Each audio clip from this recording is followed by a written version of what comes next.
Creo que todos podemos acordar en que el rey Joffrey de Juego de Tronos es posiblemente el personaje más odiado de la ficción. Para crear personajes que creen sensaciones y dejen huella en tus lectores, debes conocer a profundidad cómo hacer un buen personaje. Hola a todos y bienvenidos una vez más a este canal donde todos somos escritores en potencia. En esta ocasión, nos enfocaremos en uno de los aspectos fundamentales de cualquier historia, el desarrollo de personajes. Sin más, comencemos.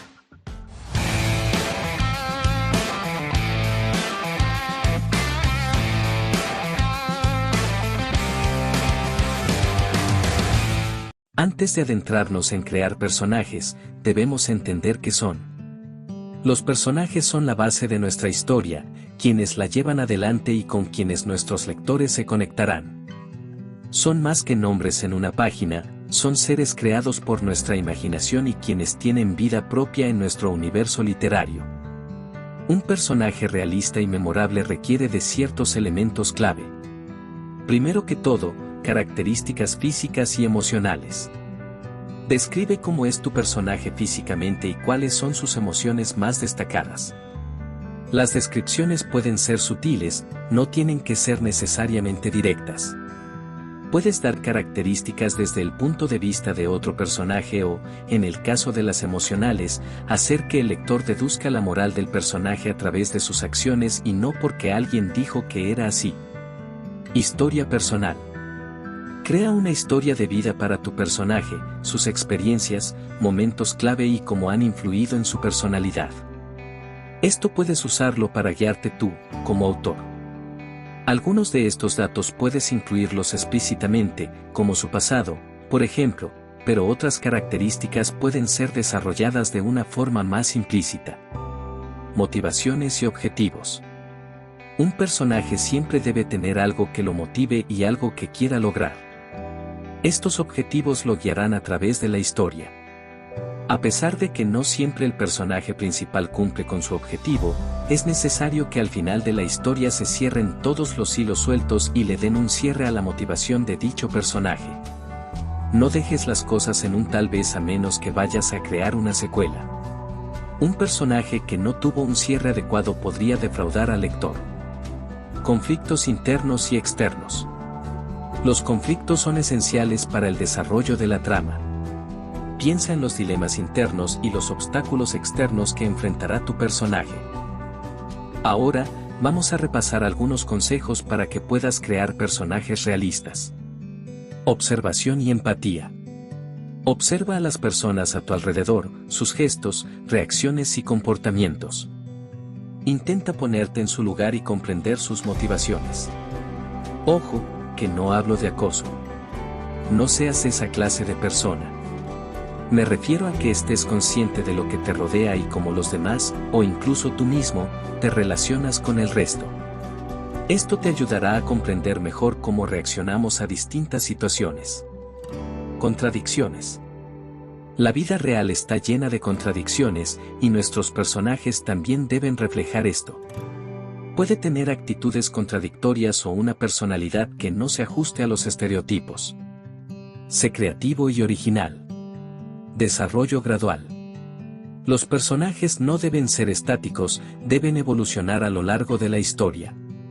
Piensa cómo pueden cambiar, aprender lecciones y superar obstáculos. Puedes ir poniéndoles, además de su objetivo final plasmado desde el inicio de la historia, una serie de objetivos a corto plazo para que se note que el personaje no se está quedando estancado. Además de ser realistas, nuestros personajes deben ser memorables. Aquí tienes algunos consejos para lograrlo. Rasgos distintivos.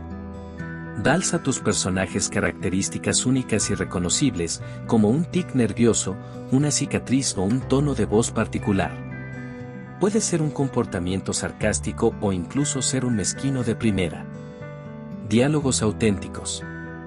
El lenguaje de cada personaje debe reflejar su personalidad y contexto. Crea diálogos realistas y auténticos para que tus lectores se sientan inmersos en la historia. Momentos impactantes. Los momentos de gran intensidad emocional pueden dejar una fuerte impresión en los lectores. Busca momentos clave en la historia donde tus personajes puedan mostrar su verdadero potencial. Ahora que ya tienes una idea, debes recordar que los personajes principales de una novela suelen ser dos, protagonista y antagonista. El protagonista es el personaje central de nuestra historia. Es aquel con el cual nuestros lectores se identificarán y seguirán de cerca su viaje a lo largo de la narrativa. El antagonista es aquel personaje que se opone al protagonista y crea conflictos en la historia. Déjame contarte un secreto que aprendí un día mientras escribía una de mis novelas: el protagonista y antagonista son casi la misma persona. Permíteme explicarme mejor. El protagonista siempre debe tener una historia de trasfondo, fortalezas, debilidades y un objetivo claro. Pues, déjame contarte que el antagonista también se guía por esto. La diferencia entre el protagonista y el antagonista es que uno representa la parte positiva, de cómo lo que vivió lo llevó por el camino adecuado, mientras que el antagonista es su contraparte, alguien que no pudo soportar lo que vivió y terminó desviándose por el camino equivocado. Ahora es el turno de poner en práctica lo aprendido. Te propongo un ejercicio sencillo pero efectivo para desarrollar personajes. Imagina a una persona que encuentras en tu día a día, puede ser un compañero de trabajo, un amigo o incluso alguien en la calle. Crea un personaje basado en esa persona y crea su historia personal, motivaciones y características distintivas, 3 positivas y 3 negativas. Luego, escribe un breve diálogo en el que interaccione con otro personaje. No olvides utilizar los elementos clave que hemos visto. En este capítulo, hemos aprendido cómo crear personajes realistas y memorables para nuestras novelas. Recuerda que los personajes son el corazón de nuestras historias, por lo que dedicar tiempo y atención a su desarrollo es fundamental. Si tienes alguna pregunta, déjala en los comentarios y estaré encantado de ayudarte. Si te gustó el video, no olvides dejar tu like y suscribirte. Subo videos sobre libros y sobre cómo mejorar tu escritura creativa. Nunca dejes de escribir, y nos vemos en el próximo video.